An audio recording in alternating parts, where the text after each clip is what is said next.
दुलाराय बर' फरायसा आफादनि 52थि बोसोरसालिया जथुम्माया बे टार्मिनेटिं सेसन आरो बेबायदियैनो 2011 निफ्राय 2022-23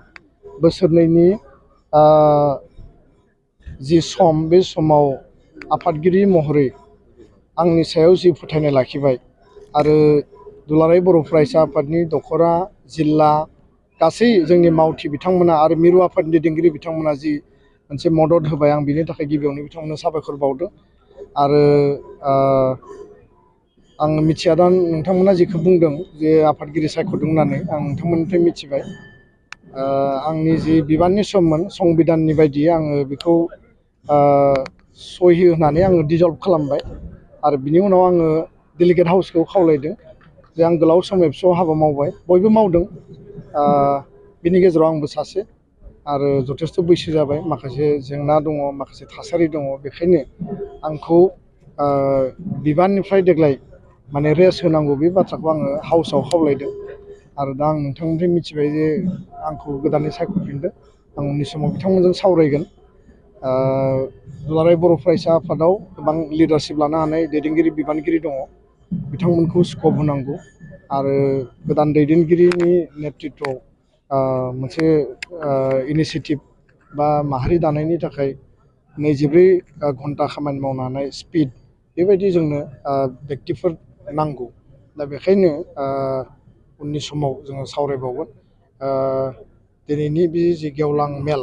बिनि जाय बेखेवगिरि आलासि आसामनि गिबि मन्थ्रि डक्टर हिमन्त बिश्व शर्मा बिथाङा जोंनि गेवलां मेलखौ बेखेवबाय आरो बेखेवनानै बर' हारिनि थांना थानायनि जिउआव बड'फा उपेन्द्रनाथ ब्रह्मनि जि सिमां आरो जातीयताबादि चेतना आरो सानथौ सानस्रिनि गेजेरजों बर' हारिनि आत्मनियन्त्रणनि बाथ्रा बर' हारिनि जौगानायनि बाथ्रा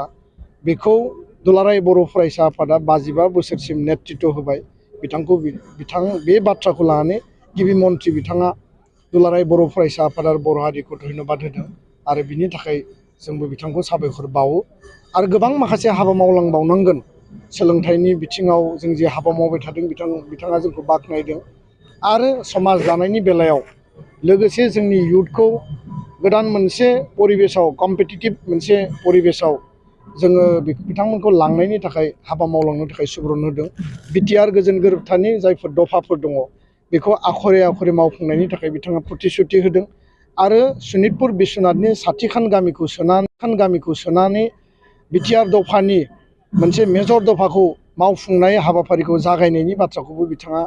गेबेङैनो फोरमायनानै गालांबाय बड'फा उपेन्द्रनाथ ब्रह्मनि जोनोम सान फरायसा सानखौ सारा आसाम नाङै देग्लाय आसाम सरकारानो खुंफुंगोन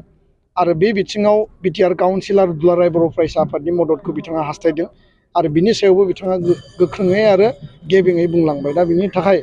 जों बिथांनिसिम रोजा रोजा साबायखर थाबाय माहारिनि सार्थआव सरकारखौ जिखिनि बाथ्रा बुंनांगौ नारसिननांगौ जों जेब्लाबो खावलायगोन दाबि खालामगोन आरो सरकारजों जेब्ला जोङो तर्क जुक्ति होनांगौ आर्गुमेन्ट लजिक होनांगौ जों मालाबाबो फावसायनाय नङा दा बेखायनो माहारियारि आफाद फरायसा आफादनि केरेक्टारिस्टिकआनो बेनो मोजां मावोब्ला जों जेब्लाबो वेलकाम खालायगोन जों मदद होलांगोन आरो जुदि जोंनि आंखालखौ सुफुङाखैब्ला जों बिनि थाखायबो जोंनि गणतान्त्रिक पन्थानि गेजेरजों जोंनि आवाजखौ जों होलांगोन दा बेखायनो बिथाङा जोंनि गेजेराव फैबाय बर' हारिनि सायाव मोनसे बिसास आरो फोथायनाय लाखिनानै दुलाराय बर' फरायसा आफादनि जथुम्मायाव बिथाङा बाहागो लाबाय जों रोजा रोजा हारिनि जानानै आफादनि जानानै साबायखर बावदों दिनै उदालगुरिनि बे रौता फोथाराव बिथाङा मोनसे फोसावना गालांदों उदालगुरि ओनसोलनि थाखाय मोनसे इउनिभारसिटि बेखेवनाय बिथाङा मोननै बाथ्रा बुंदों गिबि बाथ्राया जाहैबाय जे बड'लेण्ड इउनिभारसिटिनि जि केम्पास बेखौ उदालगुरियाव गायसननायनि थाखाय मोनसे थांखि दङ आरो बेखौ बाजेटनि मोनसे प्रभिजननि बाथ्रा बुंदों आरो बिनि लेन्ड एलटमेन्टआ जानांगोन दा बे मोननैया थांनाय बोसोराव बाजेट हमदोंमोन खिन्थु लेन्ड एलटमेन्टआ आबुङै जायाखैमोन दा देग्लाय जोङो लेन्ड एलटमेन्टखौ होयोब्ला फैबाय थानाय समाव उदालगुरि जिल्लानि बबेबा मोनसे थावनियाव मोजां जायगायाव गायसननो हागोन नैथि बाथ्राया जाहैबाय जे रौतायाव